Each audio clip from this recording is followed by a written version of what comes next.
Hello student, कैसे हो आप। Welcome back to my YouTube channel net Seva. आज हमारा जो टॉपिक है introduction to internet. Web technology का पार्ट है, मींस बीसीए थर्ड सेम में ये सब्जेक्ट आ सकता है, राइट। अलग अलग यूनिवर्सिटी में आगे पीछे ये हो सकता है, राइट। तो हम करेंगे इंट्रोडक्शन टू इंटरनेट। देखो, internet is a vast global network that connect millions of private, public and academic and business and government network. देखो, इंटरनेट क्या है? एक टाइप ऑफ नेटवर्क है। ये किसी नेटवर्क की क्या है? टाइप है। कौन से नेटवर्क की है? वो है आपका वैन, क्योंकि वाइड एरिया नेटवर्क है। अब इससे पहले हम बता देते हैं नेटवर्क क्या होता है। नेटवर्क वो सिस्टम होता है, मतलब टू और more than two computer are interlinked with each other to share their resources. जब दो या दो से अधिक कंप्यूटर एक दूसरे के साथ किसी ना किसी मीडियम से कनेक्ट हो जाते हैं, और वो क्या करते हैं, उनका एक ही मोटो होता है कि भाई अपने जो रिसोर्सेज हैं उनको यूज़ कर सके। रिसोर्सेज में डेटा, फाइल्स, सॉफ्टवेयर और हार्डवेयर सारे आ जाते हैं, राइट।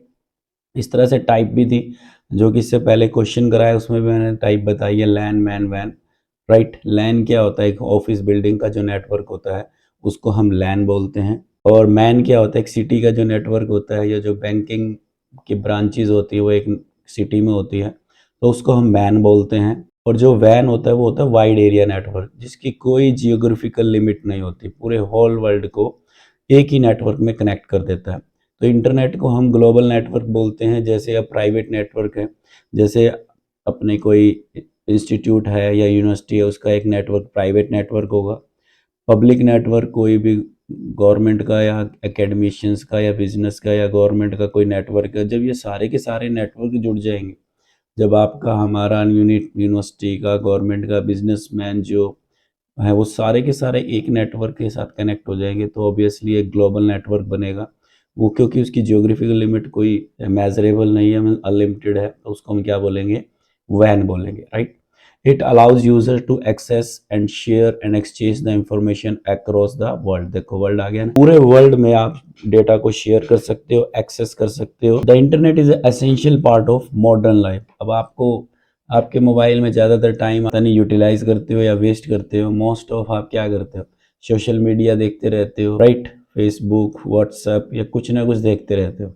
तो इतना एसेंशियल पार्ट हो गया आजकल मॉडर्न लाइफ का, इसके बिना तो काम चले नहीं। यूज़ करके इधर उधर डाटा भेज सकते हैं, सोशल मीडिया का यूज़ करके टाइम पास कर सकते हैं या वैल्यूएबल इंफॉर्मेशन ले सकते हैं, चैट कर सकते हैं।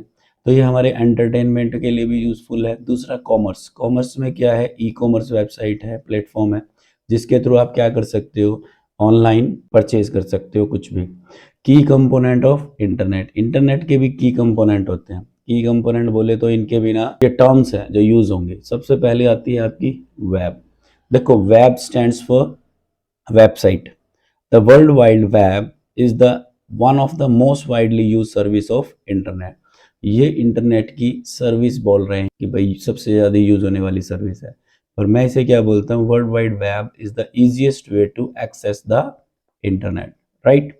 It consist of websites and web pages which can be accessed via web browser. Means जो हमारी वेब होती है वो क्या होती है? वेब पेजेस की होती है। वेब पेजेस क्या होता है? कोई भी डॉक्यूमेंट कह लो या कोई भी पेज एक लैंग्वेज होती है जो कि HTML में डेवलप होते हैं। कोई भी वेबसाइट किस में डेवलप होती है? आपकी HTML लैंग्वेज। कोई भी डॉक्यूमेंट जो HTML में डेवलप होगा उसे हम क्या बोलेंगे? वेब पेज बोलेंगे, राइट। तो वेबसाइट क्या होती है? वेबसाइट होती है collection of multiple related web pages. जब एक दूसरे से रिलेटेड मीन्स एक ऑर्गेनाइजेशन के लिए वेबसाइट बना रहे हैं, उसके मल्टीपल पेजेस क्या होंगे? वो किससे रिलेट करते हैं? एक पर्टिकुलर ऑर्गेनाइजेशन से। तो क्या होता है? Website is a collection of multiple related web pages. फिर आता है प्रोटोकॉल। ये देखो, प्रोटोकॉल्स जो होते हैं रूल एंड रेगुलेशंस होते हैं। आप यूनिवर्सिटी में पढ़ते हैं या कहीं भी पढ़ते हैं तो वहाँ रूल रेगुलेशंस होते हैं, वो आपको फॉलो करने पड़ते हैं, राइट। तो इसी तरह से जब भी इंटरनेट पे कोई भी डेटा को इधर से उधर ट्रांसफ़र करेगा या कम्युनिकेट करेगा, तो हर एक सर्विस के लिए कुछ रूल्स और रेगुलेशन बना रखे हैं, जिनको हम क्या बोलते हैं? प्रोटोकॉल। इसी तरह से जब हम इंटरनेट पे कुछ भी डाटा इधर से उधर ट्रांसफ़र करते हैं तो हमारे पास दो प्रोटोकॉल आते हैं। फर्स्ट होता है टीसीपी/आईपी, ट्रांसमिशन कंट्रोल प्रोटोकॉल। जब भी आपको कोई कुछ भी ट्रांसमिशन करना है तो ये प्रोटोकॉल आपकी रिस्पॉन्सिबिलिटी लेता है। और इंटरनेट प्रोटोकॉल क्या होता है, पूरे वैन के अंदर, वाइड एरिया नेटवर्क में या इंटरनेट पे मल्टीपल रिसोर्सेज एक दूसरे के साथ कनेक्टेड होते हैं, तो हर एक को एक यूनिक नंबर देने का काम, यूनिक आइडेंटिटी देने का यूनिक नंबर देने का। जैसे आप यूनिवर्सिटी में पढ़ते तो आपका रोल नंबर यूनिक है, तो उसको यूनिक नंबर देने का काम और उसको मैनेज करने का काम किसका है, इंटरनेट प्रोटोकॉल का। ये फाउंडेशन है किसकी, इंटरनेट की। और आगे ये कंप्लीट भी आएगा, ये एक मॉडल भी है आपका, क्या है, मॉडल। इसको हम समझेंगे आगे। फिर है hypertext transfer protocol. Hypertext transfer protocol या एच जो HTTP का एडवांस वर्जन है, stands for hyper text transfer protocol. और उसके बाद एस का है मतलब सिक्योर। अगर कुछ भी आप इंटरनेट पे वेब से रिलेटेड या कोई HTML डॉक्यूमेंट है या वो रिक्वेस्ट है, वो आपके क्लाइंट से सर्वर पे और सर्वर से क्लाइंट पे जब भी डाटा इधर से उधर शिफ्ट होगा, तो आपको कौन सा प्रोटोकॉल जो हेल्प करता है आपको उस HTML वेब पेज को आपके सिस्टम पे लाने के लिए, वो है HTTP। और S जो है वो एडवांस वर्जन है सिक्योरिटी के लिए। अब देखो, जब भी हम HTTP की बात करेंगे या वेबसाइट की बात करेंगे तो दो टर्म्स आती हैं, एक होता है सर्वर, एक होता है क्लाइंट। देखो, क्लाइंट को पहले समझते हैं या सर्वर को समझते हैं। सर्वर वो कंप्यूटर होता है जिसके ऊपर आप वेबसाइट को स्टोर करते हो, राइट। कोई भी फाइल या एप्लीकेशन को क्या करते हो, स्टोर करते हो। Server is a fast computer that always run and have 24/7 internet. अब आप ये बताओ, किसी सिस्टम को आप एक्सेस कैसे करोगे, आप उसको इंटरनेट होना चाहिए उसके अंदर और वो फास्ट होना चाहिए। कोई भी क्लाइंट कौन होता है, क्लाइंट होता है आपका वो कंप्यूटर या जिसके थ्रू आप क्या करते हो, रिक्वेस्ट करते हो, राइट। आप क्या करते हो, आपके पास स्मार्टफोन है, उसमें भी वेब ब्राउज़र चलता है, लैपटॉप में भी वेब ब्राउज़र चलता है, और डेस्कटॉप कंप्यूटर है, उसमें भी क्या चलाते हो आप, वेब ब्राउज़र चलाते हो। वेब ब्राउज़र के थ्रू आपको कोई वेबसाइट ओपन करनी है तो वेब ब्राउज़र के एड्रेस बार में, एड्रेस बार समझते हो ना, जहाँ पे हम www लिखते हैं, तो हम उसके एड्रेस बार में क्या लिखते हैं, उस वेबसाइट का डोमेन लिखते हैं। क्या लिखते हैं, डोमेन। डोमेन होता है वेबसाइट का नाम, आगे पढ़ेंगे। वो लिखते हैं, जब हम एंटर करते तो हमारी रिक्वेस्ट क्या करती है, हमारी रिक्वेस्ट HTTP के साथ सर्वर पे चली जाती है। मतलब हम लिखेंगे www.netseva.com लिखेंगे तो उसके साथ क्या कनेक्ट हो जाता है, प्रीफिक्स के तौर पे HTTP या HTTPS क्या हो जाता है, कनेक्ट हो जाता है। और हमारी रिक्वेस्ट कहाँ चली जाती है, सर्वर पे। मीन्स जो रिक्वेस्ट कर रहा है कंप्यूटर या कोई भी डिवाइस, उसको हम क्या बोलेंगे, वेब क्लाइंट बोलेंगे। और जहाँ से ये रिस्पॉन्ड मिल रहा है, मीन्स जो वेबसाइट जहाँ से हमारे सिस्टम में आ रही है या जहाँ पे हमारे किसी की भी वेबसाइट स्टोर है, ऐसे सिस्टम को क्या बोलते हैं, सर्वर बोलते हैं, राइट। फास्ट होता है, 24/7 क्या चलता है उसमें, इंटरनेट चलता है। कोई प्रॉब्लम, ठीक है। चलो, जब भी कोई, जैसे अब मैं अपनी वेबसाइट बनाता हूँ तो मैं अपनी वेबसाइट को ऐसे सर्वर पे या ऐसे कंप्यूटर पे रखूँगा जहाँ जो 24/7 एक तो रन होता है, मतलब चालू रहता है, स्विच ऑन रहता है। दूसरा, उसके अंदर 24/7 इंटरनेट होता है, ताकि कोई भी लोग उसे, कोई भी पर्सन उसे एक्सेस कर सके। समझ में आ गया। अब होता है IP एड्रेस। जैसे कि मैंने पहले बताया, इतने पूरे वर्ल्ड के लोग जब एक दूसरे के साथ कनेक्टेड होंगे तो उनको कोई ना कोई तो यूनिक नंबर देना पड़ेगा ना। अब ये देखो कि मैं बोल रहा हूँ कि मैं मैसेज कर रहा हूँ आर्यन के पास, या मैं मैसेज करता हूँ रोहित के पास। अब रोहित नाम का कोई और भी तो पर्सन होगा, तो मेरा जब ये मैसेज जाएगा तो पता नहीं मल्टीपल रोहित के पास चला जाएगा, क्योंकि जो अल्फ़ाबेटिकली नेम होता है वो यूनिक बनाना थोड़े डिफिकल्ट होता है। पर IP एड्रेस से क्या होता है, हम मल्टीपल्स न्यूमेरिक नंबर्स को या मल्टीपल कनेक्टेड कंप्यूटर्स को एक यूनिक नंबर दे सकते हैं। इसको हम इंटरनेट प्रोटोकॉल एड्रेस भी बोल सकते हैं, जो डिवाइसेस को एक दूसरे के साथ कम्युनिकेट करने के लिए फिजिबिलिटी प्रोवाइड करता है, राइट। फिर आता है आपका डोमेन नेम। देखो आईपी एड्रेस जो होते हैं वो भी 4 पार्ट्स में डिवाइडेड होता है, उनका जो फॉर्मेट होता है वो भी ऐसे ही होता है। देखो आईपी एड्रेस कैसा होगा,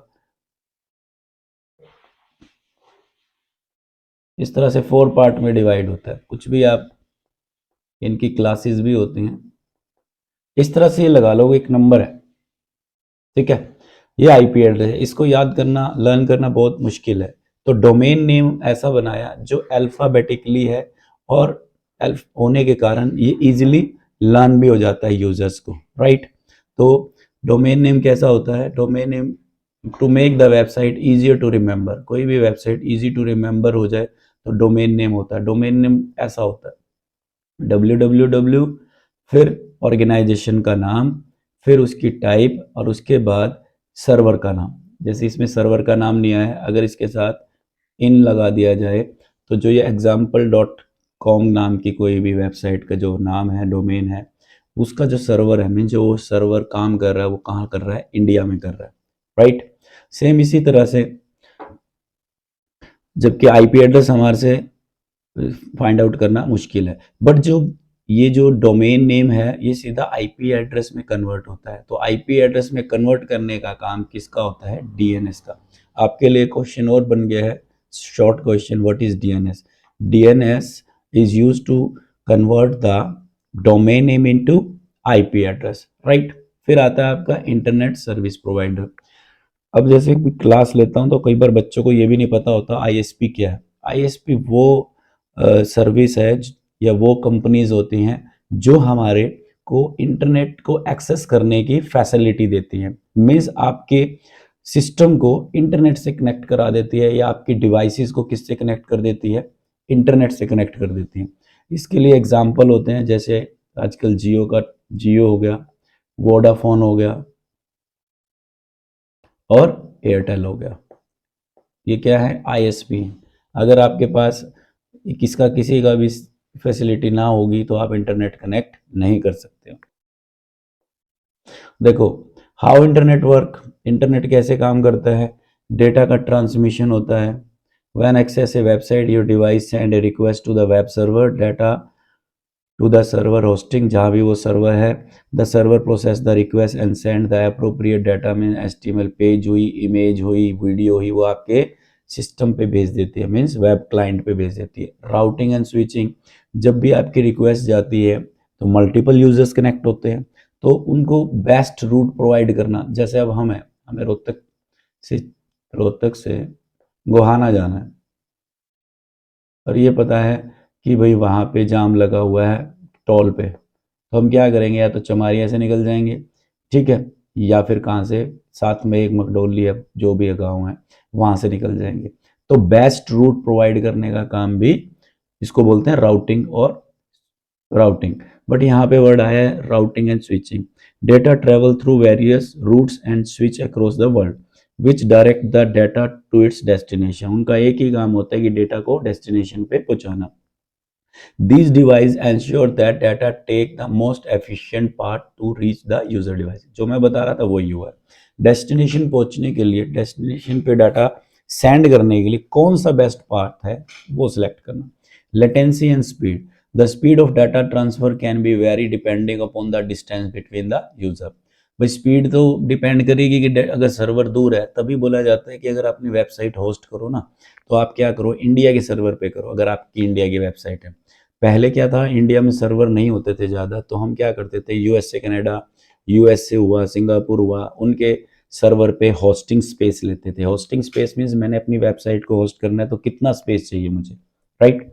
उसके बाद and the server and the quality of network infrastructure, आपके पास जो इंफ्रास्ट्रक्चर कैसा है, आपकी डिवाइसेस अच्छी हैं, आपके पास इंटरनेट की स्पीड कौन सी है। और दूसरा congestion control, congestion on network, network पे कितने यूजर्स हैं, ज़्यादा यूजर्स होंगे तो डाटा को इधर से उधर ट्रांसमिट करने के लिए बेस्ट पाथ मिलने में प्रॉब्लम होगी। Use of internet means application of internet बता सकते हो। रीजन क्या है बच्चों, क्वेश्चंस का हमें नहीं पता कि कौन सा आ सकता है कौन सा नहीं आ सकता है, तो इसके लिए हमें प्रिपेयर होना चाहिए। भाई इंटरनेट का एक ही बारे में यूज़ कर लें, मतलब सारा ही अंडरस्टैंड कर लें। कम्युनिकेशन के लिए आपको पता है इंटरनेट के थ्रू आप ईमेल करते हो, वीडियो कॉन्फ्रेंसिंग करते हो, इंस्टेंट मैसेजिंग, चैटिंग वगैरह करते हो, सोशल मीडिया प्लेटफॉर्म को यूज़ करते हो। समझ में आ गया। Next, information access, Google search engine हुआ, एमएसएन हुआ, तो इन बिंग हुआ, इनको यूज़ करके आप क्या कर सकते हो, डाटा को एक्सेस कर सकते हो। ये देखो, ई कॉमर्स, ऑनलाइन हम परचेज कर सकते हैं कुछ भी, राइट। सर्विसेज भी परचेज कर सकते हैं। एंटरटेनमेंट, स्ट्रीमिंग वीडियो, नेटफ्लिक्स वगैरह है, यूट्यूब है, ऑनलाइन गेमिंग खेल सकते हो। डिजिटल मीडिया शेयरिंग है, जैसे YouTube, Spotify have transfer the entertain industry, right. Education के लिए ई लर्निंग प्लेटफॉर्म है, ऑनलाइन है, जैसे अभी भी हम चाहे तो ये ऑनलाइन, अब ये वीडियो व्यू यूट्यूब पे आया तो ये समझ लो एंटरटेनमेंट का हो सकता है, बट आप इसको मैं ऑनलाइन डाल दूंगा तो ये ऑनलाइन आपकी एजुकेशन का पार्ट बन जाएगा। Educational resources have revolutionalised way to learn. आजकल क्या क्या है, सब कुछ ऑनलाइन लर्निंग होनी शुरू हो गया। रीज़न क्या है, एक तो स्टूडेंट्स को क्या है, कॉस्ट भी कम लगती है, दूसरा इंटरनेट हर जगह अवेलेबल है। अगर इंटरनेट नहीं था पहले तो हम ऐसा नहीं कर सकते थे। ये एवोल्यूशन ऑफ इंटरनेट है, इनको हमने 3 पार्ट में डिवाइड कर रखा है, वेब 1.0, 2.0 और 3.0, जो कि मैं पहले बता चुका हूँ, ठीक है। लिमिटेड इंटरेक्शन था, उसके बाद सोशल मीडिया आया, उसके बाद ये आपके एआई वाले आगे जो कि लेटेस्ट है, ठीक है गाइस। अगर ये मेरा वीडियो इन्फॉर्मेटिव लगा हो आपको तो मेरे यूट्यूब चैनल नेट सेवा को लाइक करें, शेयर करें और सब्सक्राइब करें। Thank you, have a nice day.